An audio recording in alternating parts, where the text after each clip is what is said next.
আসসালামু আলাইকুম। আমি ডক্টর ফারিজা আদনান উপমা। আমি 2024 সালের জুলাইতে এফসিপিএস পার্ট 1 পাস করেছি এবং ওই একই সাথে আমি আর্ম ফোর্স থেকে ডিডিবি কমপ্লিট করেছি। আমি এখন এফসিপিএস পার্ট 2 ট্রেনি হিসেবে পিজিতে আছি। আমি জাস্ট আমার একান্ত ব্যক্তিগত অভিজ্ঞতা এবং আমি যে সমস্ত জিনিস ফেস করেছি যেটা আমি আসলে এতদিন বলতে চাইছি, তো আপনাদের সাথে আমি আমার ডিটেইলসটা শেয়ার করব। আপনাদের যাবতীয় যা কোশ্চেন আছে কাইন্ডলি আপনারা চ্যাট বক্সে লিখতে, আমি অ্যান্সার দেওয়ার চেষ্টা করব। আপনাদের যে কোনো যা কোশ্চেন আছে আপনারা চ্যাট বক্সে লিখতে পারেন বা আপনি আনমিউট করে আমাকে কোশ্চেন করতে পারেন। তো আমি প্রথমে আমার পরিচয়টা দিয়ে, আমি 21 সালের ডিসেম্বরে আমি আমার ইন্টার্নশিপ কমপ্লিট করি এবং তারপরে আমি প্ল্যান করি যে আমি রেসিডেন্সি দিব নভেম্বরে।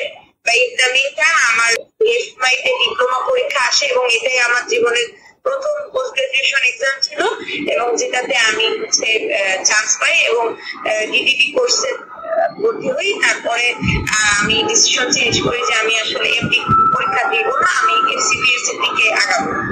তো আপনারা হয়তো দেখেছেন আমি একটা পোস্ট দিয়েছিলাম যে আমি প্রথম 2022 সালের জুলাইতে ফর্ম ফিল আপ করি এবং ওইবার আমি কোভিড এর কারণে আমি আসলে পরীক্ষা দিতে পাইনি। তো তারপরে 2023 জানুয়ারিতে আমি আবার ফর্ম ফিল আপ করি, কিন্তু সেবারও মানে আসলে কোনো প্রিপারেশন ছাড়াই জাস্ট কোশ্চেন দেখার জন্য আমি ওখানে গিয়েছি। তো এরকম করে আবার দেখা গেল যে 2023 জুনে যে আপনারা এ পর্যন্ত ছিল, ওবার আমি দেখা যায় যে ক্লিনিক্যাল পার্টটা ভালো করে পড়ে গেছি, বেসিক যতটুকু ডিপ্লোমার সময় ছিল ততটুকু নিয়ে গিয়েছি। ওইবার আনফরচুনেটলি আমার পয়েন্ট 8 এর জন্য হয়নি। ওইবার আসলে আমি ওরকম প্রিপারেশন নিয়ে যাইনি, কিন্তু আমার মার্কস অনেক ভালো ছিল। তারপর আমার কাছে মনে হলো যে না, ঠিক আছে, ডার্মাটোলজি প্রিপারেশন যদি আরেকটু নেওয়া যায় তাহলে হয়তো হবে। তো এরপর খুব জোরে সোরে লেগে আমি জানুয়ারি 2024 পরীক্ষা দিই এবং ওইবার আমার মার্কস আগের চেয়ে অনেক কম আসে এবং আমি বুঝতে পারি যে আমার আসলে বেসিক এর প্রবলেম হচ্ছে। আমি আমার প্রবলেম গুলো আইডেন্টিফাই করার চেষ্টা করি। তো আলহামদুলিল্লাহ এইবার আমি অনেক কম পড়াশোনা করেছি আগের সববারের তুলনায়, কিন্তু মানে এটা আল্লাহ বলেন যে কষ্টের পরে আছে স্বস্তি। তো আলহামদুলিল্লাহ আল্লাহ কষ্টের ফল দিয়েছেন। তো এবার অনেক কনসাইজ ওয়েতে পড়াশোনা করে আমি মানে খুব কনফিডেন্টলি এবার মানে কোশ্চেন আসতে পারছি এবং আমার কাছে মনে হয়েছে যে আমি আমার এই জিনিসগুলো যদি আমি শেয়ার না করি তাহলে এটা আসলে মানে ঠিক থাকে না। তো সবসময় আসলে শেয়ারই জ্ঞান বাড়ে। তো আমি আমার প্রিপারেশনটা কিভাবে নিয়েছি এটা আমি স্টার্ট করতেছি। আমি সিলেবাসটা দেখে আমি বলা শুরু করছি। ফার্স্ট অফ অল যে আমি আসলে কোথায় কোচিং করেছি। এখন কথা হচ্ছে যে আমি দুনিয়ার এমন কোন জায়গায় নাই যে এখানে আমি কোচিং করি নাই। তো মানে যত ধরনের কোচিং আছে আমি সবগুলাতে এক্সপোজার ছিলাম, কম হোক বেশি হোক, রেগুলার হোক ইরেগুলার হোক, আমি এক্সপোজার ছিলাম। তো যার কারণে আমার বলতে পারেন যে আমার অভিজ্ঞতাটা এদিক থেকে অন্যদের থেকে অনেক বেশি। কারণ আমি আসলে এখন আমি কোনো আমার এই ভিডিওতে আমি কোনো ব্যক্তিগত কোচিং বা কোনো স্পেসিফিক ব্যক্তিকে খারাপ বলা ভালো বলা ইঙ্গিত করবো না।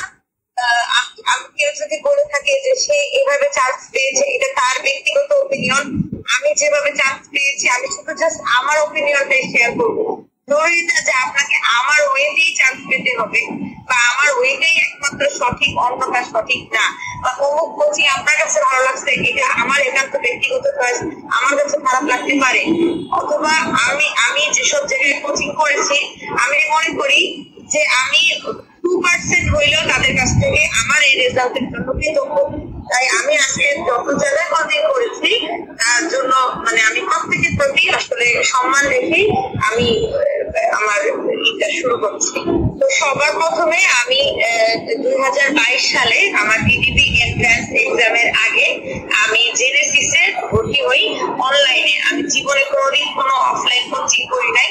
আমার একটা ছোট বেবি আছে, এখন তার বয়স 4 বছর। যখন মাত্র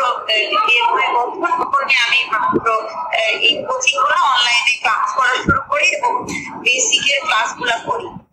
এবং আমার এছাড়া আমি হচ্ছে এবি রহমান বিজয় ভাই নামে একজন ভাই আছে, যার 1200 টপিকের রেসিডেন্সি ব্যাচ। আমি যখন যেটা ব্যাচ দেখতাম আমি ওইটাতেই অনেকের মতো টাকা দিয়ে ভর্তি হয়ে যায়। তো যাই হোক, বিভিন্ন ধরনের জায়গা থেকে আমার অনেক ছোট ছোট জিনিস আমার অনেক কাজে লাগছে, আমি শেয়ার করছি। তো আমি শুরু করি আমাদের সিলেবাস থেকে। আপনারা কি সবাই ক্লিয়ারলি দেখতে পাচ্ছেন? একজন বলেন আনমিউট করে। দেখা যাচ্ছে কি স্ক্রিনটা? আচ্ছা, দেখা যাচ্ছে, ঠিক আছে। তো আমি হচ্ছে প্রথমে যেটা বলি যে আমি যেহেতু ডিডিপি কোর্সে ছিলাম, ডার্মাটোলজি পার্ট 1 সাবজেক্টের জন্য সবাই কোশ্চেন করে যে আমাদের জন্য ক্লিনিক্যাল এক্সপোজারটা আসলে কতটুকু ইম্পর্টেন্ট। অবশ্যই একটা ক্লিনিক্যাল সাবজেক্টের জন্য ক্লিনিক্যাল এক্সপোজার ইম্পর্টেন্ট, কিন্তু এখন বর্তমানে যে যুগ আসছে বা যে কোশ্চেন প্যাটার্ন, এটার জন্য আসলে খুব বেশি নেসেসারি না যে আপনাকে ক্লিনিক্যাল কোর্সে থাকতেই হবে। কারণ আমার যে রিডিং পার্টনার ছিল উনি কিন্তু কোনোদিন কোনো ক্লিনিক্যাল এক্সপোজারে ছিল না, ও কিন্তু আমার আগে পার্ট 1 হয়ে গেছে। সো এটা আসলে যে পুরোপুরি তথ্য না। এখন বর্তমানে এটার জন্য যদি আপনি ক্লিনিক্যালি কোর্সে না থেকে থাকেন, সেক্ষেত্রে আপনার করণীয় গুলা কি সেটাও আমি বলে দিব যে কিভাবে আপনি ওইটুকু ওভারকাম করতে পারবেন। তো আমাদের এখন খুব বড় একটা অ্যাডভান্টেজ যে আমাদের 3 পেপারে আলাদা করে পাস করতে হয় না, আমাদের 3 পেপার মিলে 210 পাস করতে হয়। তো এটা আমাদের জন্য একদিক দিয়ে ভালো, একদিক দিয়ে খারাপ। ভালো কোন দিক দিয়ে যে স্যার ম্যাডামরা গতবার মানে খারাপ যেটা, সে গতবার তারা যেটা করেছে যে পেপার 3 এর কোশ্চেন কমায় দিয়ে পেপার 2 এর কোশ্চেন অনেক বাড়াই দিচ্ছে, যার জন্য পাস করাটা আসলে অনেক ডিফিকাল্ট হয়ে গেছে। তো এইবার যেটা করছে তারা মোটামুটি একটা ব্যালেন্স মানে বজায় রাখছে। তো সেটা তো এবার আমি আসি পেপার 1 এর সেল এবং সেল ডিভিশন থেকে। তো প্রথমে আমি যখন জেনেসিসের শীটটা আমি যখন পাস করেছি, আমাদের জেনেসিসের শীট তখনই লাগানো ছিল। আমার জেনেসিসের শীট করে আমি এই যে গত 3-4 বার পরীক্ষা দিয়ে আমার যতটুকু অভিজ্ঞতা, যে আসলে আপনি যতদিন না পর্যন্ত মেইন বই না পড়বেন আপনার কনসেপ্টটা ক্লিয়ার হবে না। এখন আপনি যদি এখনো কেউ বলবে যে জেনেসিসের শীট করেই তো আমার হয়ে গেছে, হ্যাঁ হইতেই পারে, তার হয়তো 5 বছরের রেসিডুয়াল নলেজ ভালো, তার হয়তো ল্যাগ ভালো, কিন্তু আমি এতবার ভুক্তভোগী, আমি এর রেজাল্টে আমার যেটা মনে হয়েছে যে মেইন বই পড়ার কোনো বিকল্প নাই। কারণ স্যাররা তো আর জেনেসিসের শিখতে কোশ্চেন করে না, স্যাররা মেইন বই থেকেই কোশ্চেন করে। তো আলটিমেট আমার মনে হয় ওইটুকু প্রথম দিকে একটু কষ্ট করে মেইন বইটা পড়ে নেওয়া উচিত। তো প্রথম যে আমাদের টপিক সেল এবং সেল ডিভিশন, এটা আমাদের হিস্টোলজির টপিক। তো আমি এইবার পরীক্ষা যখন বারবার চান্স পাচ্ছি না, তখন আমি আইডেন্টিফাই করলাম যে আমার কোন জায়গায় কারণে আমার চান্স হচ্ছে না। তো আমি আইডেন্টিফাই করতে পারলাম যে ডার্মাটোলজিতে একজন মানুষকে চান্স না পাওয়ার জন্য তার মেইনলি 3টা জায়গা তার সবচেয়ে বড় পয়েন্ট। একটা হচ্ছে যদি সে স্কিন অ্যানাটমিতে খারাপ করে, 2 সে যদি বেসিক তার দুর্বল হয়, তার কনসেপশন ক্লিয়ার না হয়, 3 নাম্বার যদি তার রেগুলার কোশ্চেন অ্যানালাইসিস বা প্র্যাকটিস এই জিনিসগুলোর সাথে সে ওরিয়েন্টেড না থাকে, সে অনেক পড়ার পরেও পরীক্ষার হলে সে 4টা অপশন দেখে তার কনফিউশন হয়ে যাবে। এটা একটা বিশাল প্রবলেম এফসিপিএস এ, কারণ এখানে সবগুলো অ্যান্সারই কিন্তু আমাদের সঠিক উত্তর। সো মানে আপনাদের বেস্ট অ্যান্সারটা চুজ করতে গেলে অবশ্যই কনসেপ্টটাকে ক্লিয়ার করে করতে হবে। তো সেল এবং সেল ডিভিশন থেকে আমি যেটা করেছি আপনাদেরকে আমি জাস্ট শো করি। আমি মেইনলি সেলিব্রেজার বইটা পড়েছি এবং সেই সাথে আমার হিস্টোলজি শীট, এইভাবে আমি সেলিব্রেজার কোর্স মানে পড়েছি। আমি একদম সত্য কথা বলে আমি স্বীকার করতেছি যে আমি সব জায়গায় কোচিং করছি। ডার্মাটোলজি আপনারা যাদের কাছে নাম শোনা থাকবে, নওয়াজ ভাই, রাফা, প্রত্যেকের কি ভালো কি খারাপ আমি এটা কিছুই ব্যাখ্যা করতে যাবো না। সবারই আমারও কিছু ভালো আছে, কিছু খারাপ আছে। আপনারা যখন পড়াবেন পাশ করে আপনাদেরও কিছু ভালো থাকবে, কিছু খারাপ থাকবে। অবশ্যই যারা নতুন বের হচ্ছে তাদের পড়াটা আপগ্রেড থাকবে, কারণ আমি একটা জিনিস আপনাকে বুঝাই দিলাম, আপনি তো ওই বোঝানো জিনিসটাকে আরো বোঝাচ্ছেন, তাহলে আপনার পড়ানোর ধরনটা অবশ্যই বেটার হবে। তো আমি সিরিজটা খুব ভালো করে কনসেপশন ক্লিয়ার করে লাইন বাই লাইন করেছি। তো সেই সাথে আমি জেনেসিসের শীট করেছি। সো হিস্টোলজির জন্য আমার মনে হয় এনাফ। জয়েন্ট রিকোয়েস্ট একসেপ্ট হচ্ছে না, ওকে আসলে অনেক যোগ হয়ে গেছে, আমি একসেপ্ট করে দিচ্ছি। তো আমি মনে করি যে হিস্টোলজির জন্য আমাদের এইটুকু কিনা। এখানে খুব ইম্পর্টেন্ট একটা পার্ট হচ্ছে সেল ডিভিশন, যেখান থেকে প্রত্যেকবার প্রশ্ন আসবে। এইখান থেকে আমি যেটা করেছি যে নিওপ্লাজম প্লাস অন্যান্য শীট মেইন বই সবগুলো টপিক মিলে সেল ডিভিশনের জন্য যা যা ইনফরমেশন আছে সেগুলোকে আমি একসাথে লিখে ফেলেছিলাম। এবং এইটার জন্য আরেকটা জিনিস আপনাদের খুব হেল্প করবে, সেটা হচ্ছে গ্রেজ অ্যানাটমি। যদি এই বইটা কারো কাছে থেকে থাকে তাহলে এইটার ডিভিশন পার্টটা 2-3 পেজ হবে, এই পোর্শনটুকু আপনি এইটার সাথে অ্যাড করে দিবেন। দেন নেক্সট হচ্ছে structure of the skin and mucous membrane and skin in appendix. তার মানে হচ্ছে যে আমাদের যে অ্যানাটমির পার্ট, তো অ্যানাটমির জন্য আমি যেটা করেছি যে মশলা এবং জেনেসিসের শীট যেটা আছে সেটার আসলে পড়ার কোনো বিকল্পই নাই এটা। তো জেনেসিসের শীটটা আমি যখন পড়লাম প্রথমবার আমার কাছে মনে হলো যে না, এটা তো কোনোভাবেই এনাফ হইতে পারে না। দেন আমি মশলা পড়া শুরু করলাম। আমি মশলা পড়ে আমার তো কিছুই মনে থাকে না। দেন আমি মশলাটা যে সিস্টেমে পড়েছি সেটা আপনাদের সাথে একটু শেয়ার করি। আমি আমার পুরা মশলাটাকে জাস্ট এই প্যাটার্নে আমি হাতের লেখায় লিখে দিয়েছি, কারণ ওই বিশ্রী বইয়ের লেখা করতে আমার মনে হইতো যে আসলে এটা অসম্ভব ব্যাপার। তো পুরা মশলাটাকে আমি আসলে এইভাবে প্রিন্ট করে ফেলছিলাম এবং প্রিন্ট করে তারপরে আমি যেটা কাজটা করেছি আপনাদের সাথে আমি কিছু ছবি শেয়ার করছি।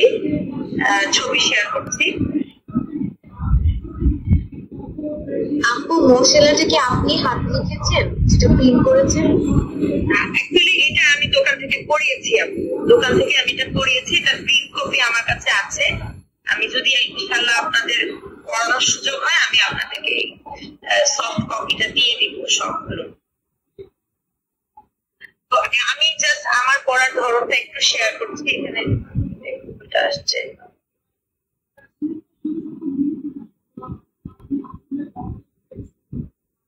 আপনারা এখানে দেখবেন যে আমি স্কিনের যে ডেভেলপমেন্ট আছে এই ডেভেলপমেন্ট গুলো কিন্তু আমাদের অনেক ইম্পর্টেন্ট প্লাস জরুরি।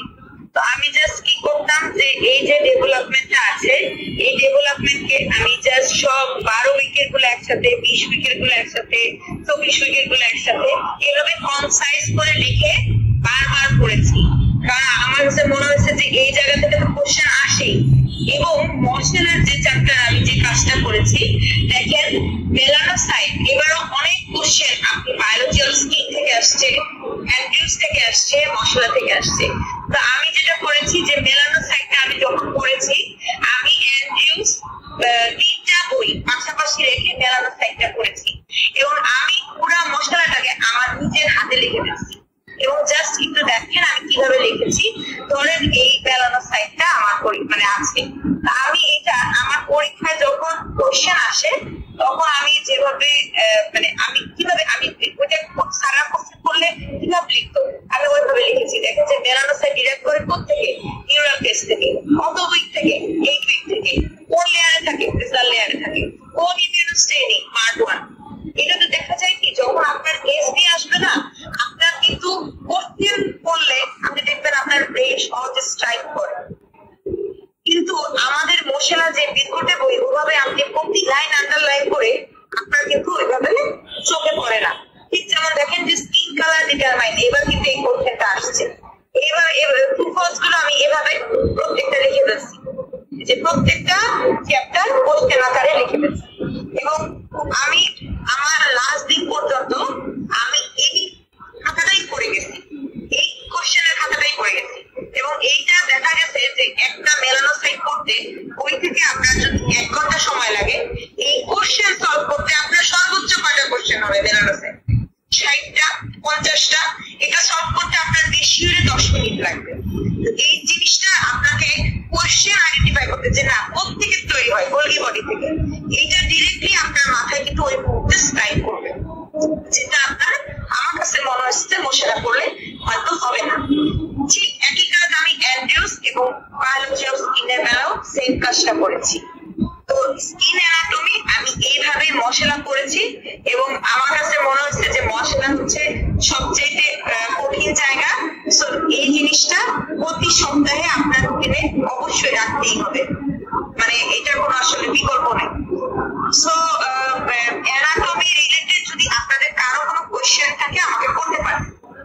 আপু আমাদের তো এখন আমরা মশলা 3rd এডিশনটা বলি, এখন তো 4th এডিশনও আসছে, ওইটা কি পড়া লাগবে? কারণ থার্ড স্যার লাগানো বই ফলো করে আমি স্যার যাদের সংস্পর্শে এসেছি যে তাদের কাছে আসলে তারা জানেই না যে নতুন ভাষা, তো এটা যে আপনি পুরো ভাষাটাই পড়ে নতুন ভাষাটা একটু এক ঝলক দিতে পারেন, খুব বেশি পার্থক্য নেই।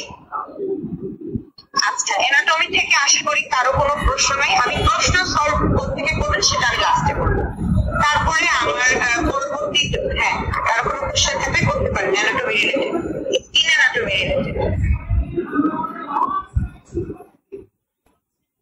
ওকে, তাহলে আমি পরের টপিকে যাচ্ছি। পরের টপিকটা ছিল আমার connective tissue, epithelial tissue and muscular tissue.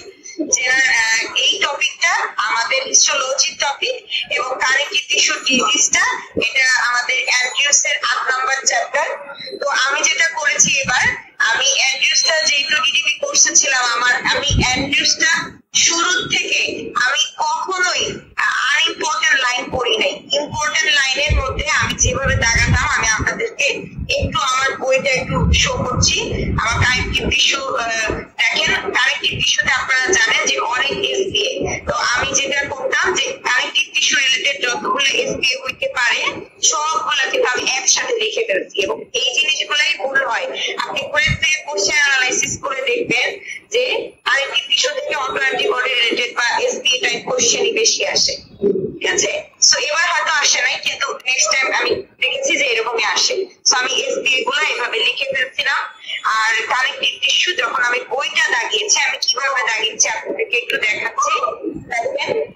Connective tissue আমি যখন দাগিয়েছি যে এখানে আমার অনেক দাগানো আছে, কিন্তু আমি যখন রিভিশনের জন্য পার্ট 1 এর জন্য আপনি যদি গদবাদা করে প্রতিটা লাইন পড়া শুরু করেন, আপনি 35টা চ্যাপ্টার, এটা ইম্পসিবল আপনার জন্য মনে রাখা।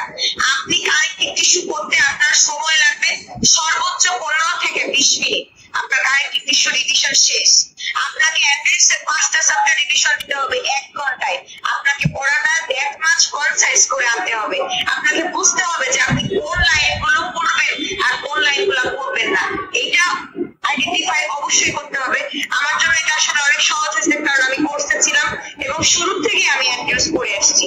তো আমার অ্যান্ড্রিউসের মধ্যে আমি যে লাইনগুলো আমার কাছে মনে হইতো যে লাইনগুলো এস দিয়ে, আমি সেই লাইনগুলো অরেঞ্জ কালার দিয়ে দাগাইতাম। আমার পুরো বইয়ের যত অরেঞ্জ কালার বা ইয়েলো কালার দাগানো সব কিন্তু এসবিএল লাইন, আর যত ব্লু কালার বা গ্রিন কালার দাগানো এটা আমার পার্সোনাল চয়েস, সব ট্রু ফলস এর লাইন। আপনি দেখেন এই পৃষ্ঠায় আপনার হলুদ কালারের লাইন কিন্তু বেশি হলে 1 2 3 4 5 6 7 8, হ্যাঁ, এবং পাশে আমি এসবিএল লিখে রাখতাম। তাহলে এই 5টা লাইন ডিভিশন দিতে আপনার কয় মিনিট লাগবে? সর্বোচ্চ 2 মিনিট। আর আপনি যদি ডিএলই ধরে এভাবে পড়া শুরু করেন, ডিএলই হ্যান ত্যান, এভাবে কি কোনোদিনও সম্ভব? এভাবে কোনোদিনও সম্ভব না। সো আপনাকে বলতে হবে যে এই চ্যাপ্টারের কোন কোন ডিজিজগুলো আপনার জন্য ইম্পর্টেন্ট, কোন কোন ডিজিজগুলো আমাদের জন্য ইম্পর্টেন্ট না। আমি এখানে নেওয়াজ ভাইয়ের কোচিং করেছি, আমি জেনেসিসের কোচিং করেছি, আমি রাফা আপুর কোচিং করেছি, বাট আমি পার্সোনালি এই 3 জায়গা থেকে আমি হচ্ছে অ্যাড্রেসটা আমার নিজের মতো করে করেছি। আমি জেনেসিসের কোচিং এ একমাত্র অ্যানাটমি ছাড়া আমি জেনেসিসের কোন শীট জীবনে কোনোদিন খুলি নাই। ওটা একদম ইনএফেক্টিভ একটা শীট আমার কাছে মনে হয়েছে, যে ওটা আসলে অনেক ইম্পর্টেন্ট ইনফরমেশন এটা নাই, এবং ওটা পড়ে জীবনে কোনোদিন আপনার ভিজুয়ালাইজেশন তৈরি হবে না। সো আমি জেনেসিসের শীট পড়েছি শুধুমাত্র স্কিন অ্যানাটমি। আর সাথী আপুর আমি ক্লাস করতাম, আমি অ্যানাটমি ক্লাসগুলো করেছি, কিন্তু আসলে আমার আসলে সময় স্বল্পতার জন্য আমার মানে আসলে এর বাইরে ওভাবে ক্লাস করার সুযোগ হয় নাই। আমি ড্রাগের ক্লাসগুলো করেছি। সো কানেক্টিভ টিস্যু এইভাবে আর কি আমি পড়াশোনা করেছি। তো নেক্সট টপিক এই কানেক্টিভ টিস্যু রিলেটেড, আশা করি অ্যাড্রেস রিলেটেড কারো কোনো প্রবলেম নাই। কারো কোনো কোশ্চেন আছে যে অ্যাড্রেসটা কিভাবে পড়বো এই বিষয়ে? বিষয়ে। নিউজের ব্যাপারে আমি একটু বলতাম, আমার পার্সোনালি যেটা হয়, আমার মানে ভিজুয়ালাইজেশনটা হয় না, মানে এত সুন্দর মতো লিখা না, তো একটা পর একটা লাইন লিখা, তো ওটা আসলে মনে থাকে না। পরবর্তীতে অনেক পরে আমি দেখি আমার এটা মনে পড়তেছে না।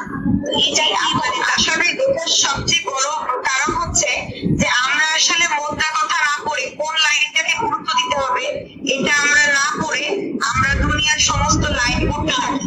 তো এই জিনিসটা হচ্ছে আপনাকে আইডেন্টিফাই করাটা অনেক বেশি ইম্পর্টেন্ট, ঠিক আছে? সো এই জিনিসটা আপনাকে আইডেন্টিফাই করতে হবে। আপনি যে মেন্টরের আন্ডারে আছেন, বা চেষ্টা করবো আপনাদেরকে এটা গাইড করে দেওয়ার জন্য, যেহেতু আমি একটা কোর্সে আছি অলরেডি, এটা আপনাদের জন্য ইজি হবে। আমি নেক্সট টপিকে যাচ্ছি, আমাদের সময় কম। আমার নেক্সট টপিক হচ্ছে এগুলো আপনি যেটা লিস্ট করেছেন, মানে এটা শেয়ার করে দিয়ে আমি একটা কোর্সের প্ল্যান করেছি, আমি শেয়ার করবো। তারপরে general aspect of the dermatological practice, এই টপিকটা থেকে আমি জীবনে কোনোদিন কিছু করিনি, শুধু গ্লসারি করেছি, খুবই ভালো করে গ্লসারি করেছি। দেন নার্ভাস সিস্টেম আমি 3 বার পরীক্ষা দেওয়ার পর আমার কাছে মনে হচ্ছে যে আমার কোথায় দুর্বলতা, আমি কেন অ্যান্সার দিতে পারি না, আমি কোনো কিছুর বিনিময়ে অ্যান্সার দিতে পারি না। দেন আমি ভীষণ পড়েছি, ভীষণের লাইন বাই লাইন, এটা আমি পড়েছি আমার কনসেপশনটাকে ক্লিয়ার করার জন্য। আপনারা জ্ঞান করতে পারেন, অন্য কোনো বই পড়তে পারেন, কিন্তু আমি জেনেসিসের শীট প্লাস ভীষণ, এবং আমি শুধু কিভাবে পড়েছি সব লাইন কিন্তু পড়ি নাই। আপনি ভীষণ বইটা এত সুন্দর, আপনি যে জিনিসগুলো জেনেসিসের শীটে আপনার মনে হচ্ছে যে নাই, সেই জিনিসগুলাই কিন্তু দেখবেন আপনি যখন ওইটা ভালো করে পড়বেন, ওইখানেই আমি দেখেন ট্রু ফলস এফ দিয়ে এভাবে লিখে রাখছি। এবং এইটা ফাইনালি আপনি যখন পড়বেন, আমি এটা গ্যারান্টি দিয়ে বলতে পারি, এরপরে আর আপনার জেনেসিসের শীট পড়তে ইচ্ছা হবে না, এবং আপনার মধ্যে একটা বিশাল কনফিডেন্স কাজ করবে যে আমি তো মানে এই বই পড়ে এসেছি।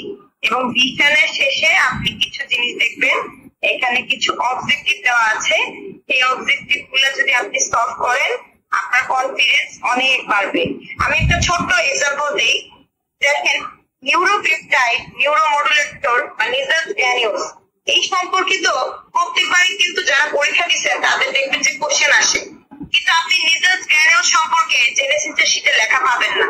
অ্যাকসন মোটর না ডেনড্রাইট মোটর না সেন্সরি, এখানে প্রত্যেকবারই অ্যাকসন ডেনড্রাইট থেকে কোশ্চেন আসে, কিন্তু আপনি দেখবেন জেনেসিসের শীটের ডিটেলস নাই, ওরা কিন্তু জিনিসটা আপডেট করতেছে না। তো যখন আপনি এই জিনিসটা দেখবেন যে একবার নেজাল গ্যানিউলস থেকে আসবে, একবার পেরিক্যারিয়ন থেকে আসবে, যেমন এবার পেরিক্যারিয়ন থেকে কোশ্চেন আসছে। সো এই জিনিসগুলো আপনি যখন মেইন বই পড়বেন, আপনার একদম স্বচ্ছ ধারণা হয়ে যাবে। সো মেইন বইটা একটু কষ্ট করে পড়তে হবে। হ্যাঁ, তো আমি ফিজিওলজি বলতাম, তো আমি এর আগে যেটা করেছি বডি ফ্লুইড শীটটা পুরাটা করেছি, কিন্তু পরবর্তীতে আমার মনে হলো যে রেনাল থেকে যে কোশ্চেন আসে সেটা বেশিরভাগ ক্ষেত্রেই আন্দাজে দাঁড়াতে হয়। 2 নাম্বার ক্ষেত্রে রেনালের যে অ্যাসিড বেস বা ইলেকট্রোলাইট পোর্শন, এটা আমাদের পড়ার আসলে খুব একটা দরকার নেই, এটা আসে না ওরকম। দেন আমার মনে হলো যে আরো কিছু এক্সট্রা জিনিস আমাদের পড়া লাগবে, ঠিক আছে? যেমন জেনারেল ফিজিওলজি থেকে আমাদের যেটা পড়তে হবে যে কিছু পজিটিভ নেগেটিভ ফিডব্যাক মেকানিজম আছে, তারপরে এখানে ট্রান্সপোর্ট থেকে দেখবেন কোনটা ফ্যাসিলিটেট কোনটা এই। তো আগে দেখেছে বুঝতাম না, তখন জেনারেল ফিজিওলজি তোমায় সব পড়ছি, রেসপিরেটরি পড়ছি, কার্ডিও পড়ছি, তো এখন জিনিসটা কনসাইজ করে ফেলছি যে আমার ফিজিওলজি থেকে লাগবে কি, আমার এন্ডোক্রাইন লাগবে, আমার নার্ভাস লাগবে, আমার রিপ্রোডাক্টিভ সিস্টেমটা আমার খুব ভালো করে পড়তে হবে। তারপরে আমি জেনারেল ফিজিওলজি থেকে জাস্ট 5টা প্রশ্ন করেছি, আর বডি ফ্লুইড থেকে শুধু ইসিএফ আইসিএফ এর বডি ফ্লুইড প্রশ্নটা করেছি, এবং সবথেকে আমি আচ্ছা। তাহলে ফিজিওলজি রিলেটেড যদি কারো কোনো জিজ্ঞাসা থাকে আমাকে চাইলে জিজ্ঞেস করতে পারেন।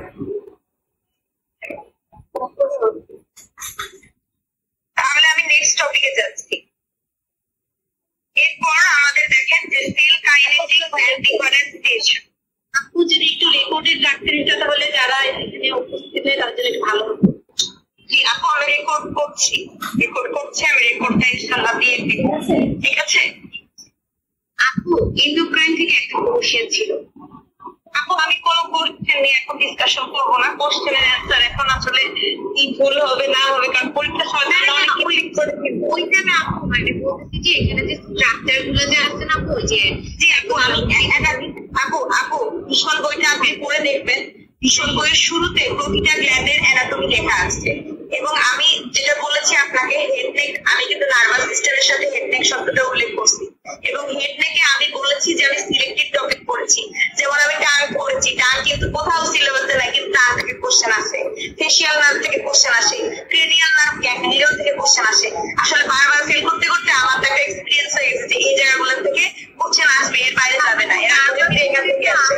আর আপু নার্ভাস সিস্টেমটা যখন বলেছে তখন অনেক কেটে গিয়েছে, ওইটা যদি আবার একটু কষ্ট করে রিপিট করতে নার্ভাস আচ্ছা ঠিক আছে, আমি বলেছি যে আমি নার্ভাস সিস্টেমটা প্রথমে জেনেসিসে শিফট করেছি, কিন্তু আমার কনসেপশন ক্লিয়ার হয় নাই। তারপরে আমি ভিশনটা পড়েছি পুরাটা, এবং আমি হেড নেকের সিলেক্টিভ পোরশন যেমন গ্ল্যান্ড এর অ্যানাটমি গুলো, টাং, ক্রেনিয়াল নার্ভের development, cranial nerve, facial nerve, জেনিকুলের গ্যাংলিয়ন, ডরসাল নার্ভ গ্যাংলিয়ন কোথায় থাকে, স্পাইনাল গ্যাংলিয়ন কোথায় থাকে, এই টাইপের সিলেক্টিভ ধরেন আধা ঘন্টা পড়ার মতো জিনিস আমি আলাদা করে ফেলছিলাম, ঠিক আছে? আচ্ছা তারপরে এই যে দেখেন এখানে আরেকটা টপিক আছে, basic anatomy of the GIT, CVS, pulmonary, hepatopancreatic. যে পার্টটা নিয়ে আমি সবচেয়ে বেশি ভয় পেয়েছি, যে এই পার্ট আমার পক্ষে পড়া সম্ভব না, আমি অ্যানাটমিতে দুর্বল স্টুডেন্ট। সো আমি এইখান থেকে আমি যেহেতু মানে অনেক কোশ্চেন, মানে অনেক মানে জায়গায় আমার ইয়ে ছিল, এক্সপোজার ছিল, তো আমি আপনাদেরকে আমার একটা নোট দেখাচ্ছি। আমি হার্ট থেকে 6টা কোশ্চেন, অ্যাবডোমেন থেকে 6-7টা কোশ্চেন, এইভাবে আমি জাস্ট 6-7টা করে ইনফিনিটি স্টার টপিক পড়ে গেছিলাম আমার একটা নোট থেকে। এটা সাদ আহমেদ ভাইয়ের একটা নোট, এটা আমার রেসিডেন্সির সময় একটা করা। এটা দেখেন এখান থেকে আপনারা অবাক হয়ে যাবেন যে ট্রাকিয়া, ইসোফেগাস, হার্টের সাপ্লাই, হার্টের ইয়ে মানে যা যা আছে, এবং এখান থেকে অদ্ভুত ভাবে যেমন মেসোনেফ্রিক ডাক এবার আসছে, মানে খুবই অদ্ভুত ভাবে সব কমন আসছে। প্রতিটা থোরাক্স থেকে 6টা কোশ্চেন, অ্যাবডোমেন থেকে 6টা কোশ্চেন, এইভাবে আমি পড়ে গেছিলাম, এবং আলহামদুলিল্লাহ এর বাইরে কখনো আসে না। তো এই নোটটা, এই পোর্শনটুকু আমি এই নোটটা থেকে পড়েছি। তো আমার কাছে মনে হয়েছে যে এই নোটটা যারা রেসিডেন্সি দিবেন তাদের জন্য one of the best note. আমার রেসিডেন্সি ব্যাচে আমি এই নোটটা পড়িয়েছিলাম একবার। এরপর আমাদের সিলেবাসে যে অংশটা আছে সেটা হচ্ছে যে আপনার জেনিটো-ইউরিনারি সিস্টেম, এই পোর্শনটা আমি দত্ত করেছি। দত্তর কোনো লাইন বাদ দেই নাই, কিন্তু দত্ত করে আমার কোনো লাভ হয় নাই, কারণ দত্ত করে ওইটা মনে থাকে না। দেন আমি যেটা করলাম, পুরা দত্তের জেনিটাল পোর্শনটাকে আমি নিজের হাতে বাংলা ভাষায় নোট করছি, একদম জাস্ট বাংলা ভাষায় নিজের হাতে। আমার জেনিটো-ইউরিনারি নোট আছে। কিডনি থেকে আমি শুধু ডেভেলপমেন্ট করেছি, আমি আর কিছুই করিনি। যেমন আমি এবার প্যানক্রিয়াস থেকে একটা কোশ্চেন করে গেছিলাম, ডেভেলপমেন্ট কোটাই আসছে। এটা আমি কিভাবে আইডেন্টিফাই করছি, আমার বাসায় প্রেসিডেন্সির যে কোশ্চেন ব্যাংক থাকে আপনি দেখবেন ডেভেলপমেন্ট থেকে বেশি আসে। লাঙের মধ্যে আপনার হেমোসাইট, অ্যালভিওলার মেসোফেজ, লাঙের রুট দিয়ে কি যায় না যায়, অঙ্কুর ভাই, এই ভাই সেই ভাই, এর বাইরে কোনো কোশ্চেন আসে না। হার্ট থেকে হার্টের আর্টারি সাপ্লাই, হার্টের ডেভেলপমেন্ট, হার্টের সুপিরিয়র সাইনাস দিয়ে কি যায়, দেখেন এখান থেকে কোশ্চেন আসছে। আমি 3টা করছি, একটা আসছে। তো এইভাবে কিন্তু কোশ্চেন গুলা মানে দেখেন আপনার লাভ ভালো থাকলে কমন পড়ে যাবে। তারপরে আপু এন্ডোক্রাইন বললাম, সেল কাইনেটিক্স এন্ড ডিফারেন্সিয়েশন, এটার আমার একটা 3 পৃষ্ঠার ছোট নোট আছে, ওটা থেকে পড়েছি। Physiology, clinical aspect of the pruritus, neurotransmitter, neuromodulator, এই যে শব্দগুলো নিউরোট্রান্সমিটার, নিউরোমডুলেটর, এই রিলেটেড কনসেপ্টটা 100% ক্লিয়ার থাকতে হবে। নিউরোমডুলেটর সম্পর্কে জেনেসিসের শিটে ওভাবে লেখা নাই, নিউরোপেপটাইড সম্পর্কে ওভাবে লেখা নাই। যেটা আছে দেখবেন যে এবার একটা কোশ্চেন আসছিল যে লার্জ নিউরোপেপটাইড, সবাই কনফিউজ হয়েছে, কিন্তু ভীষণে ক্লিয়ার করে দেওয়া, ওটা বললে আপনার কিছু লাগতো না। সো এই পোর্শনটা আপনার অ্যান্টিউসিন chapter 3, chapter 4 very very important. এইখানে দেখবেন শুরুর দিকে কিছু প্রোরাইটাস নিয়ে কথাবার্তা আছে, ওখান থেকে কিন্তু এবার অপোয়েটিসিপ্টোর,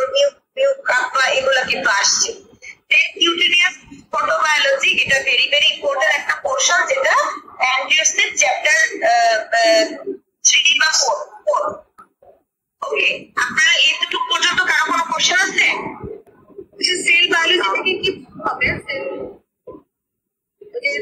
বায়োলজি অফ স্কিন থেকে আপু আমি শুধু সেল পড়েছি, বাট আমি পরবর্তী যারা পরীক্ষা দিবেন তাদেরকে অ্যাডভাইস দিব এই বইটা মশলার চেয়ে ভালো করে করবেন, কারণ স্যারদের এখন ঝোঁক এই বইটার প্রতি।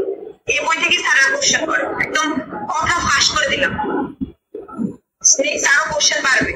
দেন আপু ড্রাগ থেরাপি, আগে অনেক ভয় পাইতাম ড্রাগ নিয়ে কি হবে না হবে, তারপরে জেনারেল ফার্মাকোলজির যে শিটটা আছে সেখান থেকে আমি যে সিলেক্টিভ কিছু টপিক পড়ে গেছি।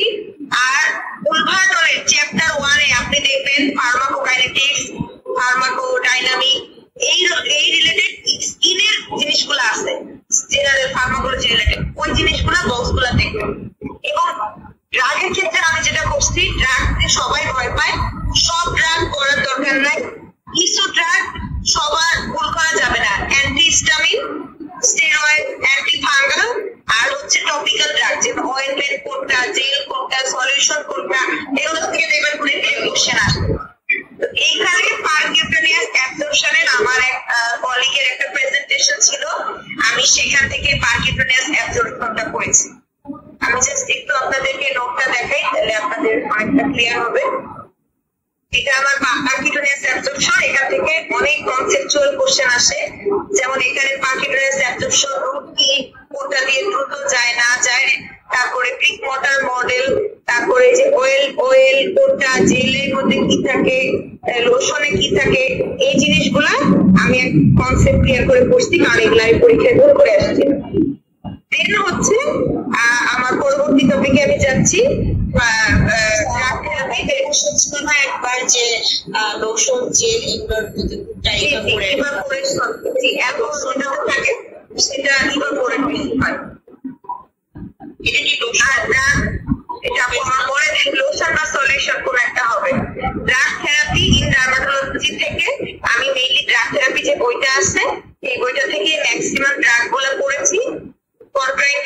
Indication just major side effect, major FDA approved, কি নোটস গুলা দেখবেন ভেরি ভেরি ইম্পর্টেন্ট, ঠিক আছে।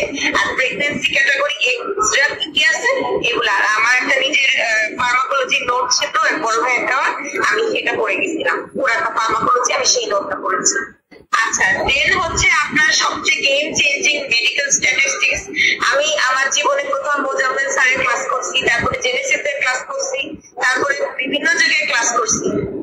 সবার লাস্ট আমি একটা যুগান্তকারী পিডিএফ আমার একটা বন্ধু আমাকে একদিন দেয়, বললো যে দোস্ত এই পিডিএফ থেকে কোনো কোশ্চেন এর বাইরে আসে না।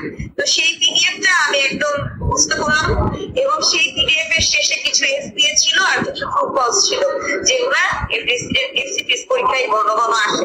তা আমি এতগুলা উত্তর বা গবেষণা করে বের করা সম্ভব না, আমি জাস্ট কি পয়েন্ট গুলা মনে রাখছি যে ইনসিডেন্স এটা স্টাডি, প্রিভিলেন্স বললে এটা স্টাডি, দুইটার মধ্যে পার্থক্য বললে এটা, এবং এসবি গুলার বিশ্বাস করবেন কিনা জানি না আমি উত্তর দেখে গেছি লাস্ট বার এবং এইবার আমার বায়োস্ট্যাট কোন কমন আসছে, আমি উত্তর দেখে গেছিলাম, কোশ্চেন দেখি জানি না কোশ্চেন কি, কিন্তু ওই উত্তর দেখবেন কোন একটা কন্ট্রোলটা মানে র্যান্ডমাস কন্ট্রোলটার উত্তর ঘুরে ফিরে এটাই, ঠিক আছে।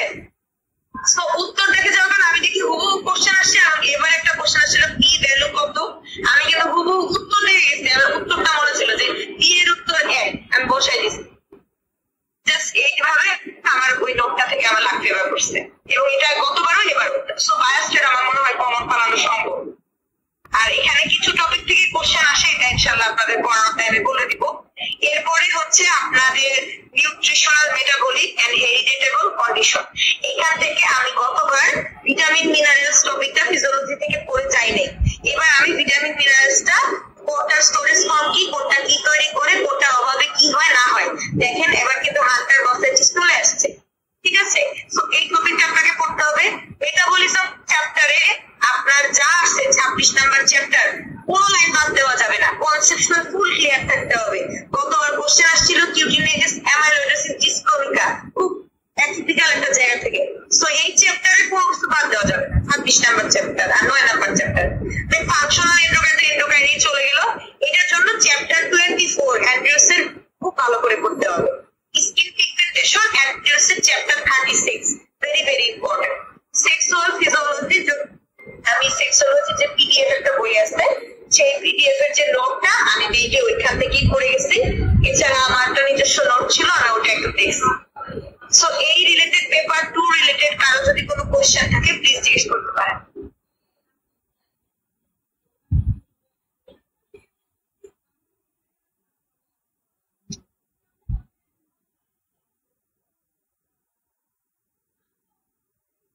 আমি কি তাহলে পেপার 3 তে যাব? আচ্ছা, একটা কোশ্চেন ছিল আপু, আপনি যে বললেন যে যেসব নোট থেকে আপনি পড়েছেন ওগুলো কি আমাদেরকে আপনি দিয়ে দিবেন?